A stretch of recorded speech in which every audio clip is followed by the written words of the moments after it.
Why is there such a huge gap between what we think parenting is going to be and what it actually is? If you want to feel included and together and equal, you have to start that conscious effort from the time that you are in hospital having the baby. Why, when we have children, do we think it's going to bring us closer together, but often it really pushes us apart? We are seeing change every single day, and that is fantastic. And I think we can't be fooled by these changes that we see and think, oh, we're equal. What are the jobs of mums and dads now? What's a dad when we're no longer just providers? What's a mum when they often are? For a long time, the only power that women had was power in the household.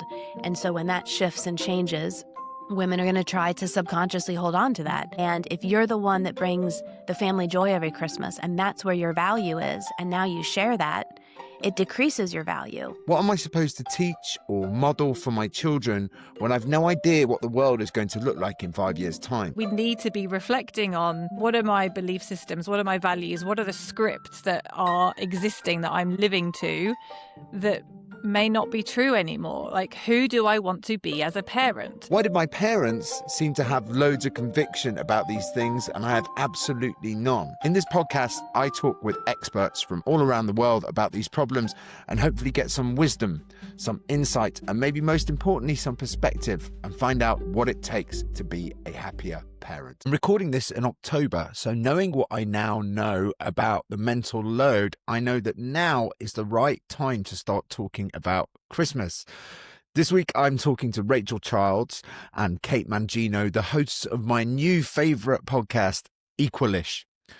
We talk about the benefits of being a manager and how men training themselves to do emotional labour can result in beautiful, strong connection. We talk about the joy we get from giving others joy at Christmas, but also why it can be so hard to break into the pack of women who traditionally take charge of it. We also get into a huge question for me, which is, can we really choose to feel shame in areas where we don't instinctively feel ashamed? I love this conversation, and it changed the way I'm looking at my Christmas, but also the principles that I'm going to be using all year round. I hope it helps you too. I started doing this by reading books written by mums about motherhood, and a lot of them are very gendered in their titles, or in, like, for example, Fair Play is written with the assumption that the reader is a woman, right? Yeah. You've both deliberately stayed away from that. Kate, in your book, Equal Partnership, so often gender roles hurt men too is an afterthought. It'll come in like chapter 11 and you kick off with it right away. And then Rachel, I would say your book is actually about taking a lot of these things that live as assumptions in our heads and kind of forcing them out into the open through a way to have conversations around them. And then you've got this amazing podcast.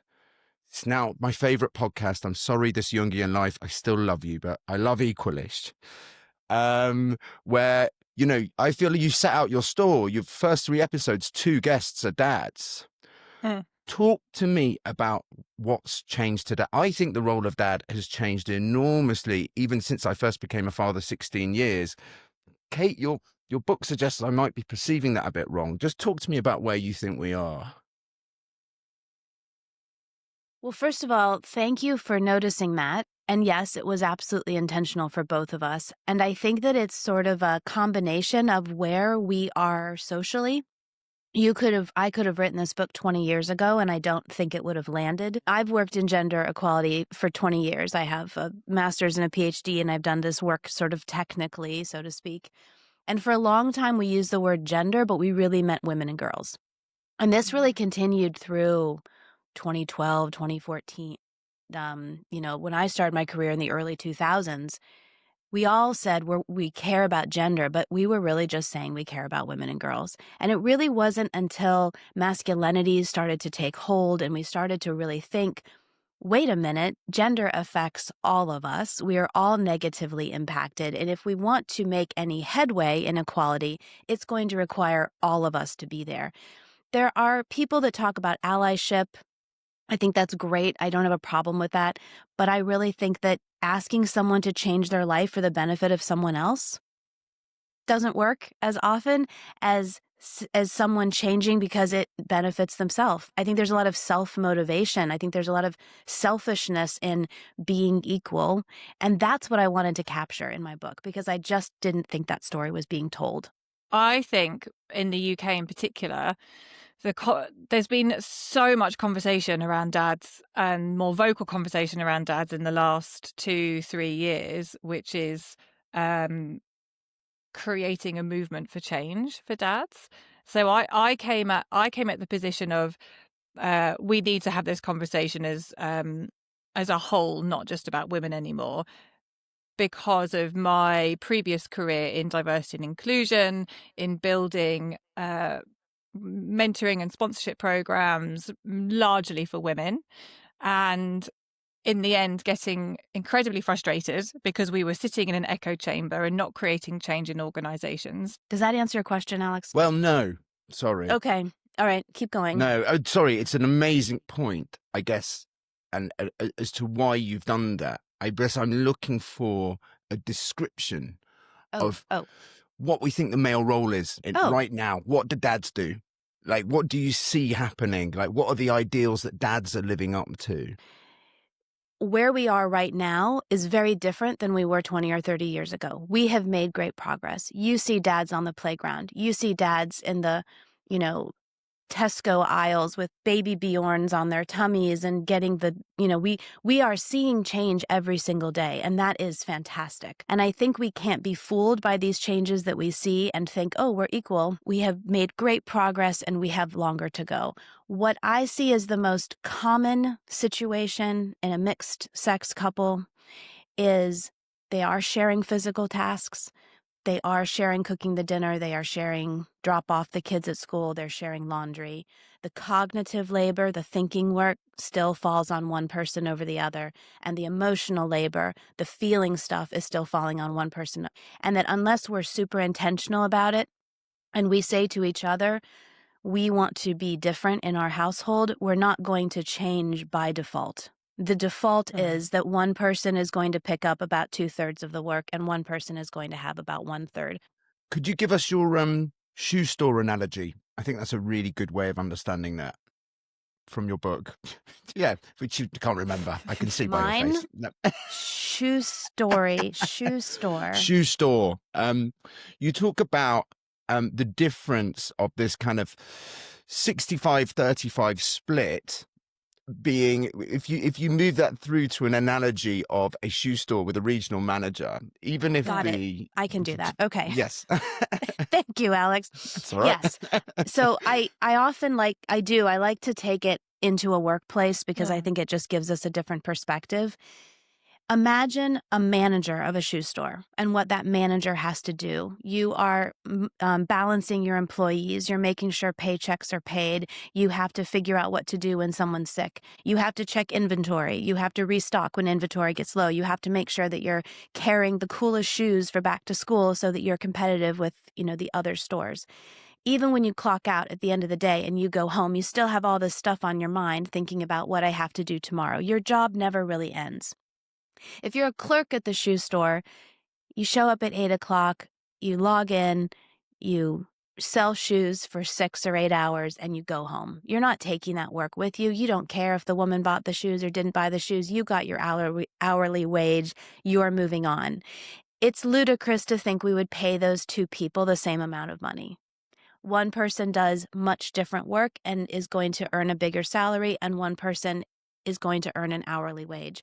We cannot apply that to a household dynamic.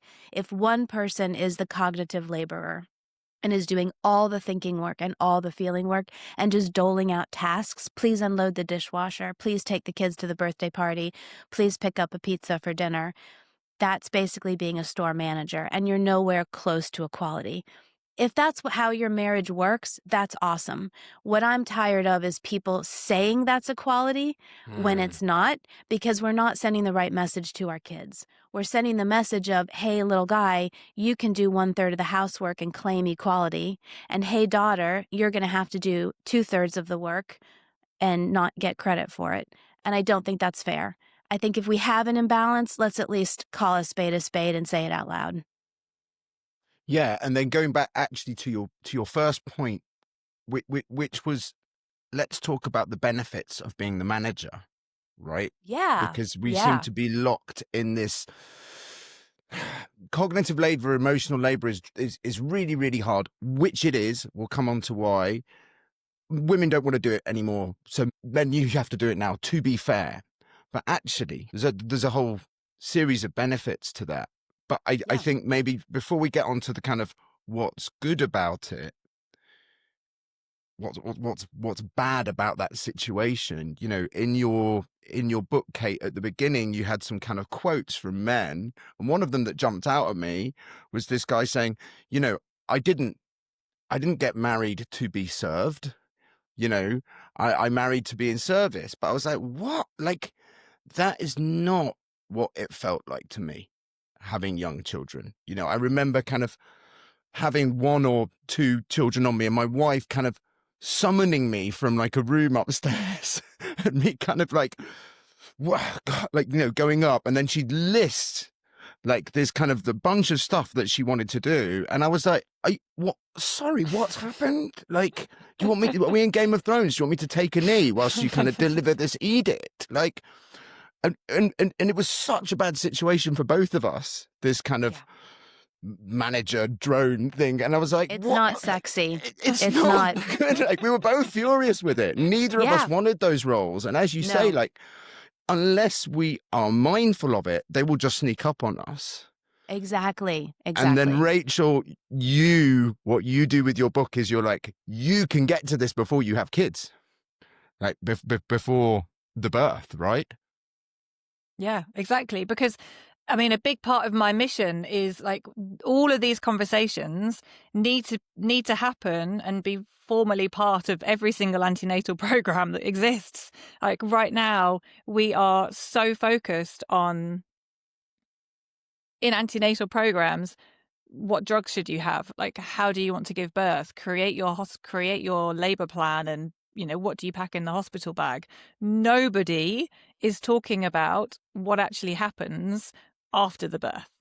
Like, how do you support one another? How do you give the confidence to dads to take paternity leave and assure them that it's okay to do that and they should do that, and empower and equip them to do it, particularly if organizations are being a bit crap about offering it? Like, there are so many important conversations to have before the baby is born.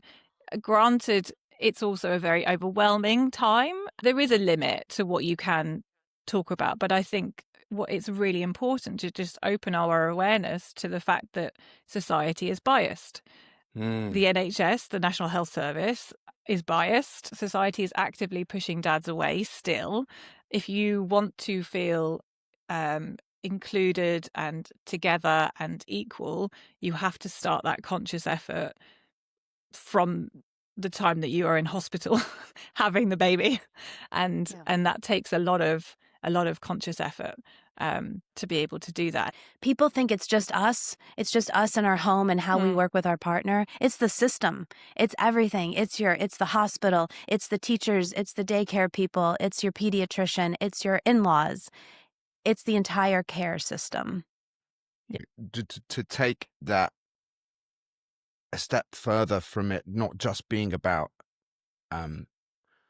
making sure a mum isn't overwhelmed, but what's available to dads who fully start to inhabit this kind of world of emotional labor, right?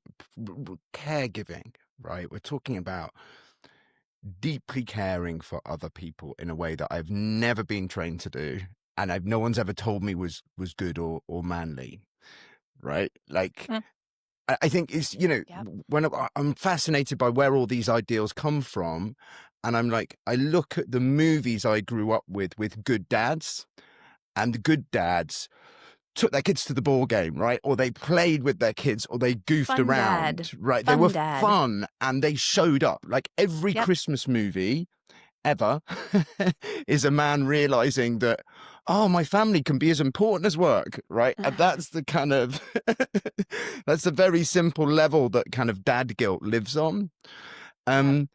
So let's talk about what is in it to be, as you call it, Kate, the noticer. Mm-hmm. Yeah. And I love that question that you asked earlier. I'd love to go back to it, Alex. What's the benefit of being that store manager? Why is everyone not an hourly employee? What's the benefit of being the manager? Now, in a work situation, you get paid more, but there's so many other benefits to it.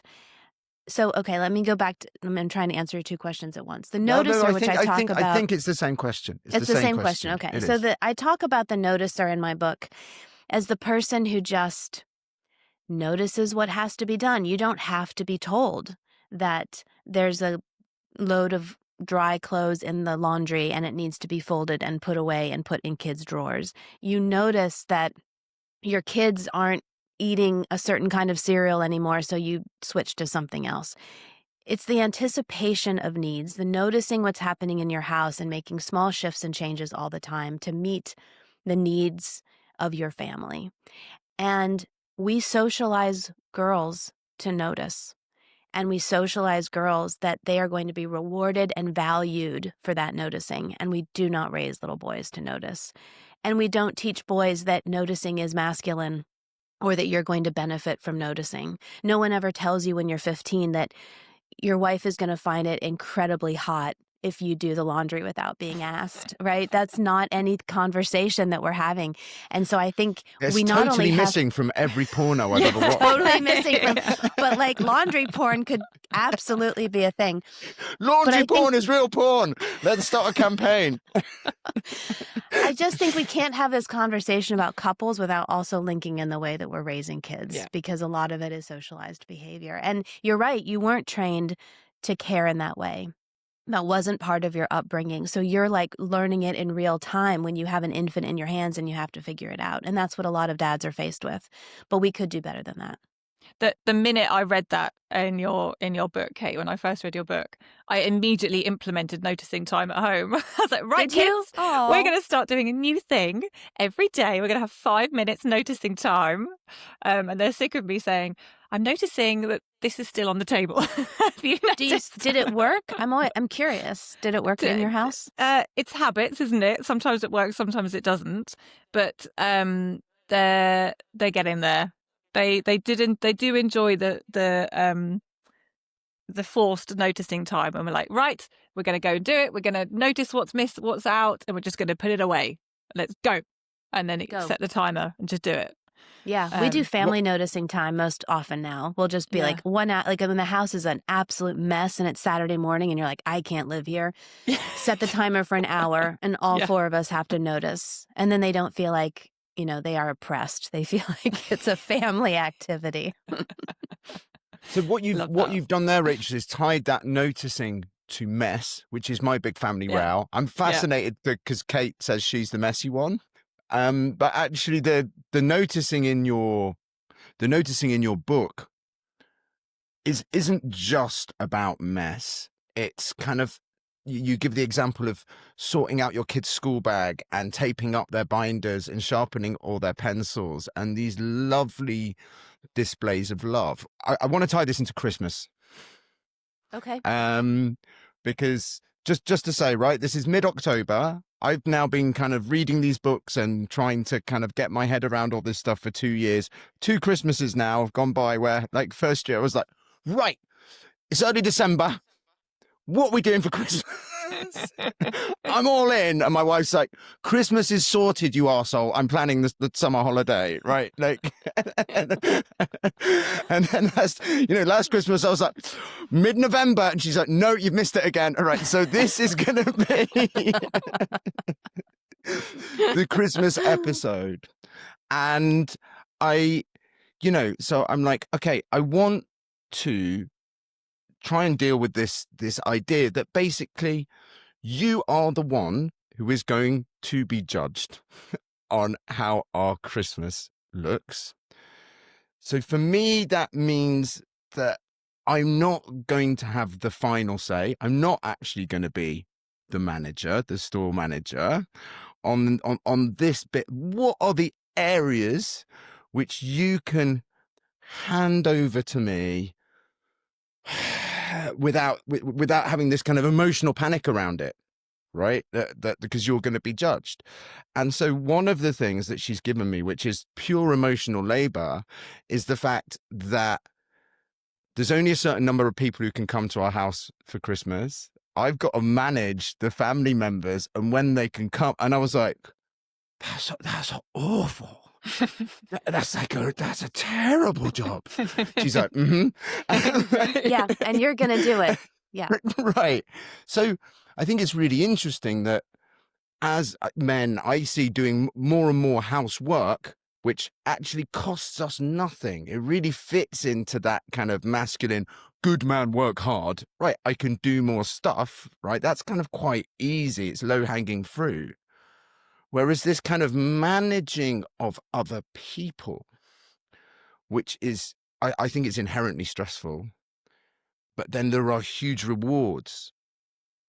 As a result of that, I've ended up having a conversation with my mother about how Christmas needed to run that I've been putting off for 5 years as a result of a variety of Christmas arguments that we've had in the past. And it's that we're gonna have that talk, and I'm, the relief. I feel amazing.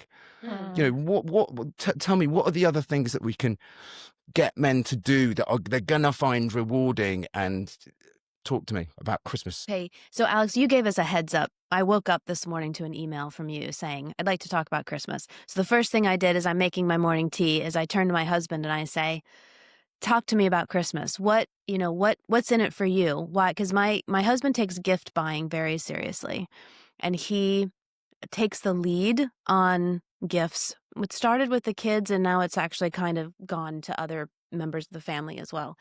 And he said, there is nothing cooler. The feeling that you feel when you picked out something that lights up someone's face, when they open up that gift and you were the one that thought of it and went out and found it and you wrapped it. And even if the wrapping is clumsy, you did it with your own 2 hands. And he said, it feels phenomenal. And he's like, and you're going to miss sometimes. And we had a laugh over the fact that he bought our kids these matching T-shirts a couple years ago. And he was so excited about this gift. They were like specially ordered. They were so ugly. I can't take it. They were so ugly. And the kids opened it and they were like, oh, thanks, Dad. And they never wore them. I don't even think they ever got washed. They've never come through the laundry. I don't know where they are anymore. Probably Goodwill. And Evan's like, that hurt. So you have to know you're going to fail once in a while, and you have to be ready for it, and that's okay. But you're also going to succeed. You're also going to nail the gift. You're going to make your dad super happy. You're going to make your kids super happy. And it could be through a meal. It doesn't have to be a wrapped gift. It could be the way you bring people together, or that, your mom saying, oh, I've wanted to do Christmas like this my whole life, but no one's asked me what I wanted. It's bringing joy to other people that brings joy to you. That's kind of, I think, the Christmas spirit. But I mean, that sounds very cheesy, but that's honestly what, the answer was. Do you think that's enough for you, Alex? I'm curious, is bringing joy to others, is that enough? I want to maybe bring it back to, again, this idea that we're all quite selfish. And so there you've got, gifts being part of, I would say, your husband's love language. And my wife and I talking, we had this conversation where she was like, this Christmas, let's just go to lots of restaurants. Because I love, and she started to list all these brilliant meals that we've had, like the 5 of us. And they are always brilliant. I was like, God, yeah, that was amazing. They're not the things that spring to mind for me. The things that spring to mind are when we go camping and when we go to gigs and there's a festival that we go to. And she was like, all the things that you've listed are things that you've organized. You've done the conception and the planning. You've researched. You've taken the risk, as your husband did with the T-shirts. If it goes wrong, it would have been on me. And then they're the things I remember. And I can take on the happiness of those memories. I can feel it again in my body. So it's kind of like we don't you owned them, right? Because I owned them. And there was some struggle. experience. There was some struggle Yeah. right, in making them. So I think that's kind of what I take from what your husband, it's like the more we put ourselves on the line emotionally and try and get things right, we're building a future of memories. Christmas is, hopefully for families, particularly with young children, there is so much joy and excitement and magic that can be part of that experience, as well as complicated family dynamics and visits for many households as well. But I think the biggest opportunity with Christmas, particularly for dads, is like that reflecting on the question, like, do you want to be a recipient of that joy, or do you want to help to be the one that is creating that joy? And I think that kind of links to the things that you remember, Alex. Like, you remember those experiences where you were actively creating joy within the family. And Christmas is that opportunity where there is so much space for magic and joy and togetherness, if you're willing to be part of actively creating those moments. And again, I think for me, it comes down to some of those core, like, early conversations as a couple around, your values, your meaning. What does that look like in terms of the traditions that are going to be important for you as a family? And what are you then bringing to those? And whether it's linking to your love languages, like the things that you appreciate, the things that made you happy kind of growing up at Christmas time, what were the traditions that you want to maintain and own it? Because actually that brings you joy, like, if you're helping to create it within your family. And sometimes the converse of that is yes, and I might have to have some sticky conversations with my mum to make sure that this Christmas can be joyful. And maybe there's some new boundaries, maybe there's some tricky conversations that we need to have. But actually, what is it that I need to do so that we can hold as much joy as possible? So I want to hit you with a couple of things that get in the way of that. Okay, we said there beautifully kind of what's in it. Do you want to be a passenger who's along for the ride of Christmas, or do you want to be driving that magic bus? It's amazing. Yep. You can see the Coca-Cola advert, can't you? I know. I was thinking night bus. I was like, I was like on a Harry Potter spot. Yeah, I think we'll get more money for mentioning Coca-Cola. So well done there.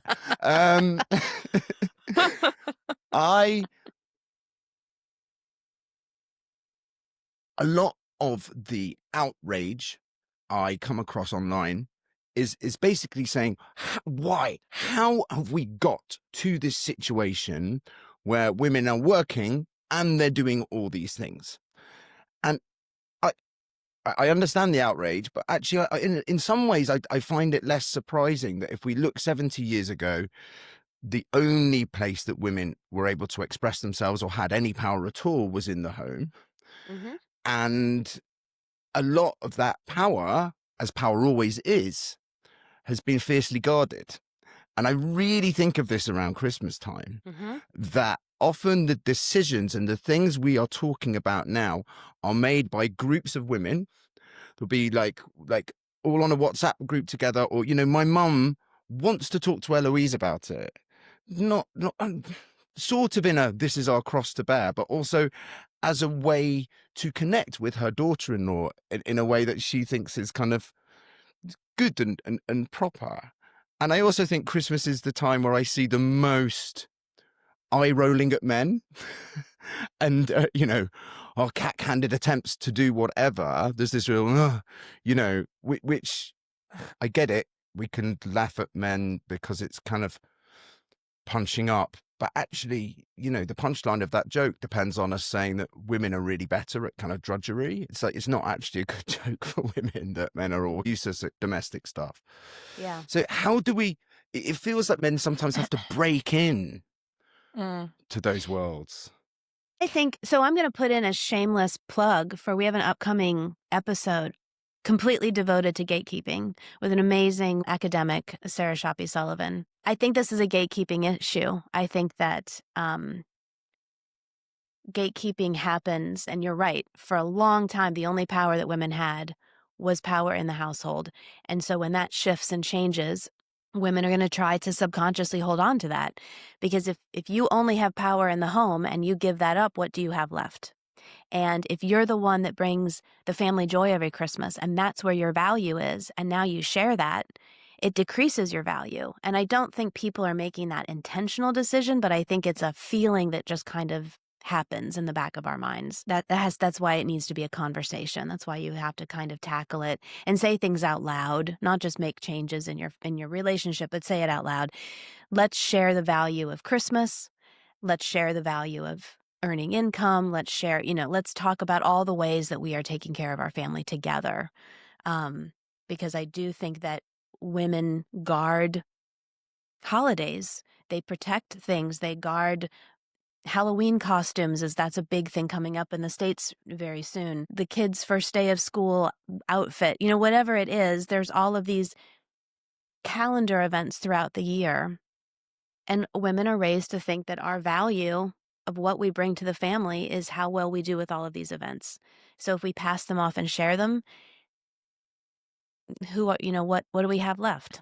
We have parented and lived in villages for, hundreds of years. Like, women have always worked in community, and so the pack that you're talking about, your mum wants to speak to your wife. Like, it's the tradition, isn't it? Like, it's the same when a baby's born and all the mums and the aunties come together and sit around in a circle and share. We'll give the cabbage leaves put the cabbage leaves in the freezer and like help to share tips. And it's that same thing. It's like the way that women convene to support one another around to support one another.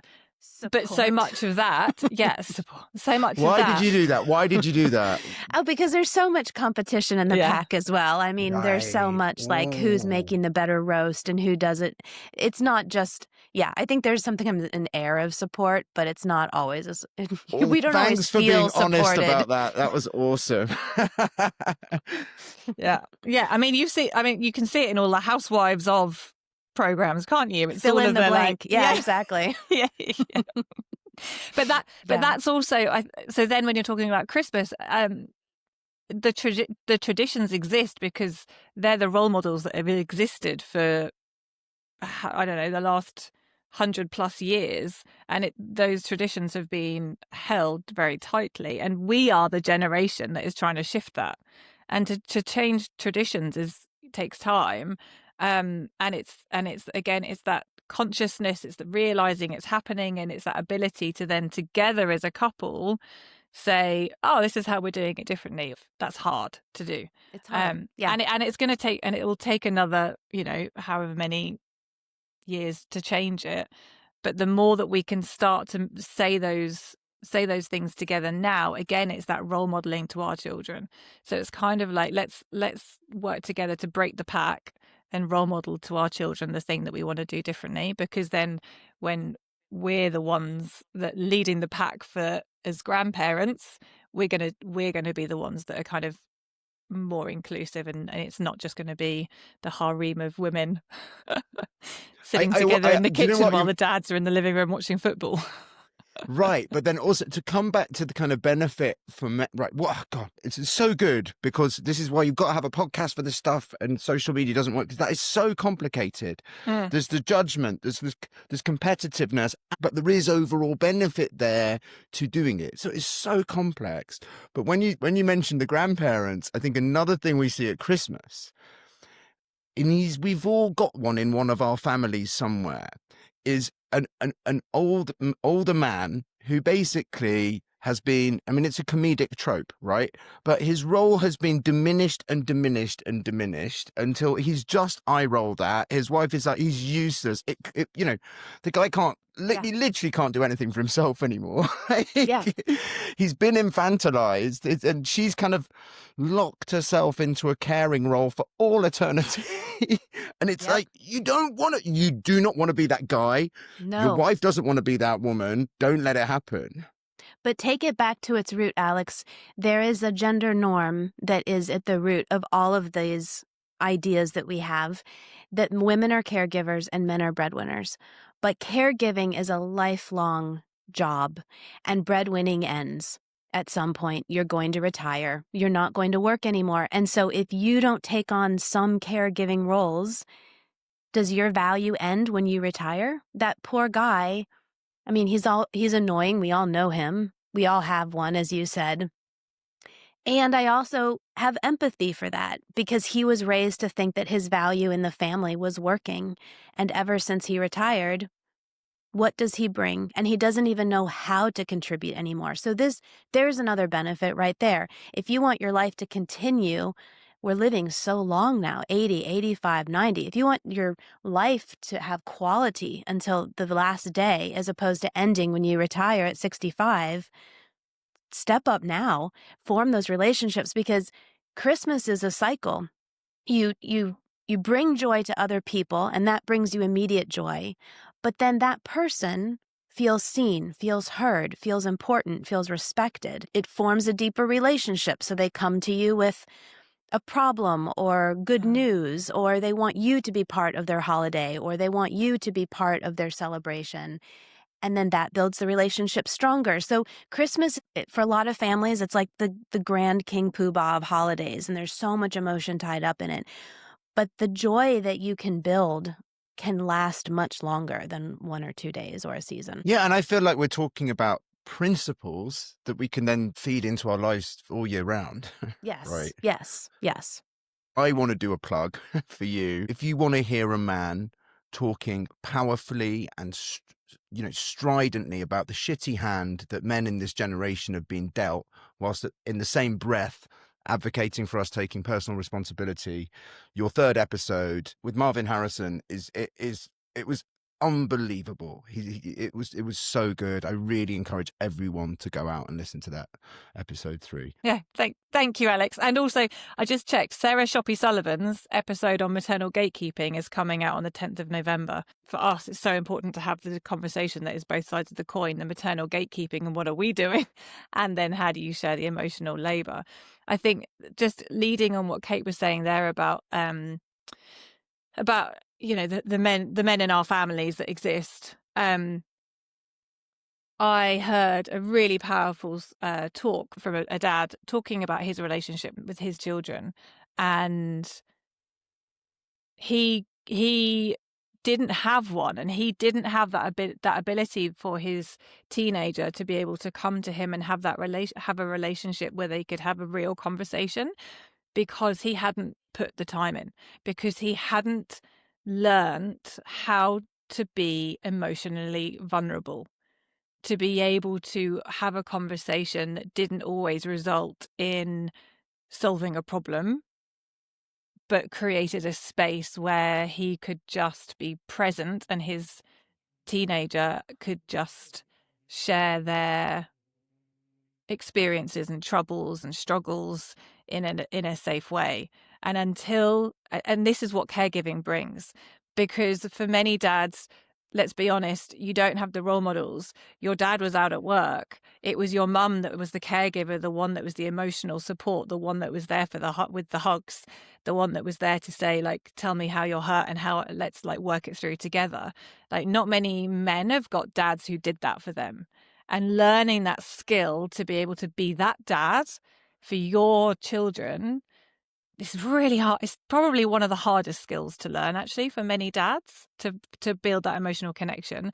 And we know that's also where the crux of the challenges is in a lot of relationships is not having that emotional connection. And as Molly Millwood said in our first episode, the number one thing that people want in their relationship is to feel seen, is to feel heard. And that's what kids want too.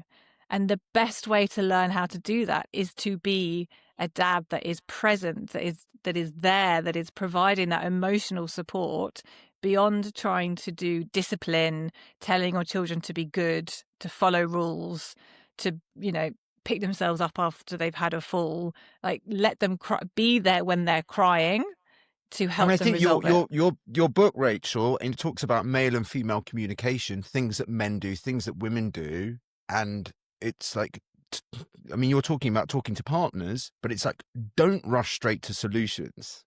Yeah. And that is so good with kids. And I would just do it instinctively. Well, have you tried this? Have you tried this? Oh, well, I give up. Do you know what I mean? It's like, actually, that's not what you want me for. You don't I don't need to do No, that. not at It's all. not going to help Yeah. you. We have a standard practice in our house, which if a kid comes to us, sometimes if we get confused, we'll just immediately say, do you just need to vent or do you want me to fix it? And that you just ask straight out. And then 9 times out of 10, 19 out of 20, my daughter will say, no, I'm just venting. I can fix it myself. I just need you to listen to me. And then it's like, oh, the pressure's off. I can just sit back and listen. And sometimes she vents for 6 minutes and sometimes it's 60. But when she's done, she's like, okay, I'm good now. I'll see you later. And she goes off and you don't have to do anything. That's all she needed. Yeah, because you cleared that up at the beginning, now I can Yeah. properly listen. And I'm not. Yeah. I'm not problem solving for you. And that's what we're doing as parents, aren't we? We're trying to teach them to problem solve for themselves. So 2 birds, 1 stone. I want to bring together some things that we've touched on. That at the start, you said for Kate, you said for a long time, gender there's meant girls, Mm-hmm. and I think for a long time, person has meant man. Right, that's kind of what patriarchy is. Right, Yep. it's a kind of an Yep. assumption of maleness. Going back to that, women's power was traditionally just lived in the home. For a long time, parent has meant mum. Mm-hmm. And that's what we meant by parent. And I think in the same way that we're like, I would describe what you're talking about there, Rachel, is that being present, that being emotionally present. I'm gonna call them maternal because I like it. I don't know, it just helps me. And we're taking sort of good things from the maternal there. I think we've ignored the good things that the paternal brings, and that the parenting voice has become overwhelmingly maternal. And that I thought what Molly Millwood said in your first episode, that dads have been untouched by the changes in intensive parenting. There's this part of me that's like, good. Good. like that's Yeah. amazing. Like, Yeah. come over here, guys. The water's fine. Like, it's like, Yeah. We don't need to go to that length. Can we dial it back a little bit? Yeah. I was talking with some mates about why it's easier when their wives go away. This is something that I've seen really change in the last kind of 5 years, is that mums will go on holiday and not feel, either reject that judgment or just go anyway. And there's some elements of that, talking to guys, where they're like, it's easier when they're away. And one of those is unquestionably that they're benefiting from emotional and invisible labor and systems that their wives have put in place. Yes. But then there's another thing that I think is really interesting, which is because we haven't had those intensive parenting messages aimed at us. And my mate was saying, like, I have to make my kid food. My kid doesn't like it when I put him down. He fusses. He might cry a bit. I'm like, it's all right. I'm going to make your food and then I'm going to pick you up. When it's my wife trying to make the food, it's like, I can't. You've got to take him, because it's like been taught that any moment of discomfort from a child is bad. It can't be tolerated. It's like, it's really, really hard. It's really, really, really hard being a mum right now. Can we learn something from dads? I think you're completely right, that because there are so many pressures on women around the intensive parenting, that maybe like we do feel guilty when we put the baby down and they're crying, and we just feel like we need to pick it up again. And dads are much more able to just be quite relaxed about that in a different way. But I also think in a way that my mum would have been. Do you see what I mean? I don't necessarily think it's masculine. I just think we haven't taken on these new ideals. That's kind of what I was thinking. I don't disagree with anything you've said. I just want to clarify that if men and women behave differently, it's not because of our DNA, it's because of the way we've been raised and socialized. And I think there's all different kinds of great ways to parent. And if right now fathers haven't felt the the pressure of intensive parenting. Let's use that. But I don't know if that's necessarily going to be true in 10 or 20 or 30 years because Yeah, of the I way often think maybe, like yeah. maybe whether things are socialized or not, it doesn't really matter in a sense, because socialization overcomes everything else. Like it always is the most Right. powerful one. For So I sure. As guess long I'm as we just talking about. clarify, I just don't want anyone to think that that's an excuse that you can't change. If you ever want to change, if you want to lean into caregiving, if you want to be a different parent, you have self-agency to do that. You're not limited by your biology. In your example, just can we please celebrate the mums going away for the weekend? And one of the big things that I talk about to couples, particularly during parental leave, is like, because my husband often says the kids would always go down much easier when I wasn't in the house at bedtime. If we would try and do it together, it was a nightmare. But it was just much easier if it was one of us, because they'd start playing up. And this is where, particularly in the first year, where the kind of maternal guilt can be rising quite high because of hormones and society's expectations. I think there needs to be more vocal conversations to say, mums, leave the house. Like, Yeah. just leave. Like, It's actually good for your family. It's better for your family if you go out and go for a run, do exercise, go for a weekend away if you can in the first year. Brilliant. Like, let dads learn, have space on their own, find your own techniques and habits, and the kids will be better for it. Well, so now we're so separate from our wider families. Yeah. Like, it's such a physical thing having a 1-year-old. Like, my physical strength means I am less battered, by carrying this kind of giant, my kids are all huge, just carrying this kind of like lump or lumps around. It's just less of a big deal for me. Yeah. There's a big question that I have around shame, and I'm changing my opinion on it week to week. But I think Eloise and we were talking about mess and how the house should look, and where we actually got to was like, no, I'm doing it. I can see that you want it this way. She said, no, I don't. I don't want you to do it for me. I want you to do it because where we actually got to was, I was like, right, what you're saying is you want me to feel the same shame that you feel. Oh. Mm-hmm. And I was like, that's not going to happen. I don't know if anyone would choose shame, because it'd be like sticking your hand in a fire. It's like just disgusting feeling. But also, can we? And then there's this brilliant quote in your book, Kate, where you say, one cannot accept shame for something we do not feel we are supposed to do.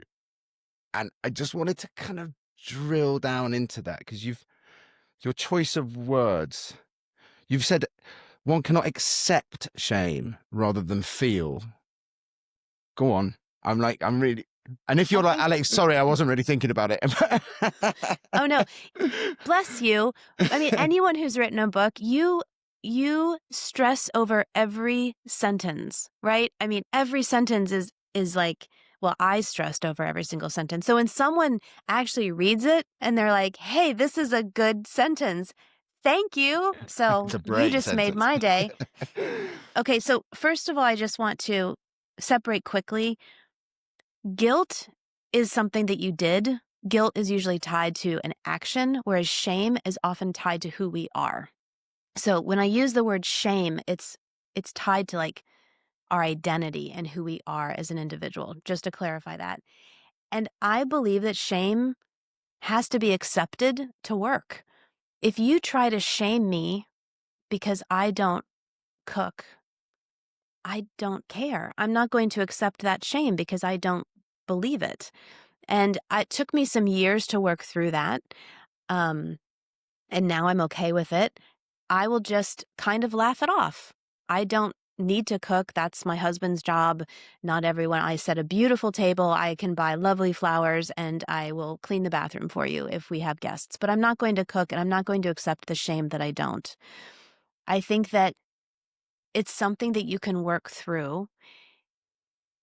you're right, Alex, you might never feel that shame, but I think your partner has the ability to reject it. It's interesting, though, you say, just to get down into it, Uh-huh. that you say one cannot accept. But there's I think there's a suggestion there of will not with what you were saying. That there's some kind of in the cooking thing, right? Are you not saying there, no, I won't have that? Not that it's not possible. Can you rephrase that? The cannot, how would you rephrase the sentence? You think it should be a will not a cannot? I think cannot is right. It's not possible. I got from your example that you were saying I've worked through it, that there's some kind of decision in there. No, I won't take that shame on. I think it's But both. Isn't it both? What do you think, Rachel? I think it's very hard to accept shame for something that isn't connected to your identity, that isn't connected to your belief system, because it's a step removed from your definition of self. And so if you are a step removed from being the person responsible for doing the cooking, then how can you feel shame if it's not been done? Because it's not part of yourself, your identity, your responsibility. You might feel guilty that your partner would have liked some more support in it, or you might feel guilt, but you can't put shame on somebody. And so that goes back to how we define femininity, masculinity, mother, father, parent.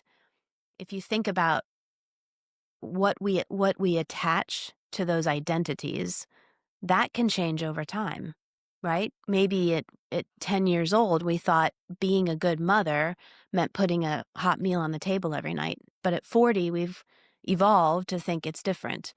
So I think, I don't know if it's cannot or will not. Maybe it's more about what Rachel was saying, that it's what we attribute to identity, what is a good mother, what is a good father. Which would, if we go back to that sentence, one cannot accept shame for something we do not feel we are supposed to do. We can change what we feel we are supposed to do. Yes. Yeah. Yes. Cut! Nailed it. Like, yes. And I think that's really interesting, because it's like I do feel shame now when I have to leave the house in a rush and the kitchen is a mess, because that is my job, and I've like internalized that this is something that I'm supposed to do. So by having the kind of conversations that you talk about in your book, Rachel, we can come together and agree. I mean, a big, amazing bit of your book is about values, right? It's like, who are we? Who's this family? My family, we're fun, loving rule breakers. So it's like, and I love that. I think it's so important to be like, who are we as a couple? And then as your kids get older, who are we as a family? And then you can be like, well, are people who follow through on these values, are they supposed to do this? And I think this is such a huge thing that we underestimate, whether it's to do in parenthood, our relationships, or just generally like in adulthood, is we underestimate the amount of scripts that exist within our identity, within our sense of self, that may no longer be fit for purpose. And so there might be a lot of shame that we hold about what we have or haven't achieved, or who we are or aren't as humans, because of these scripts that were created in our belief system from very early on, and we haven't challenged them. And because parenthood is such a huge transformational moment, like it's a real, this is like, we need to be reflecting on, what are my belief systems, what are my values, what are the scripts that are existing that I'm living to that may not be true anymore. Like, who do I want to be as a parent? Who do I want to be as a partner? What's the script I want to write? Because I believe this is who I want to be. And therefore, what is maybe some shame or guilt I need to let go of, because that's not serving me. it's not my identity. It's not what I want to live by anymore. And we can rewrite that, but it takes work and effort. Wow. Such a beautiful final thought from Rachel there. Rachel Childs' book is Beyond Baby Talk. Kate Mangino's book is called Equal Partners. Their podcast is Equalish, and if I haven't mentioned, I think it's really very good. They are currently doing a crowdfunding project for the podcast, and I will put a link in the show notes. Please follow me on Instagram or TikTok at Be a Happier Parent, and videos of these episodes are available on my YouTube channel at Alex in Dadland. I look forward to seeing you all next week.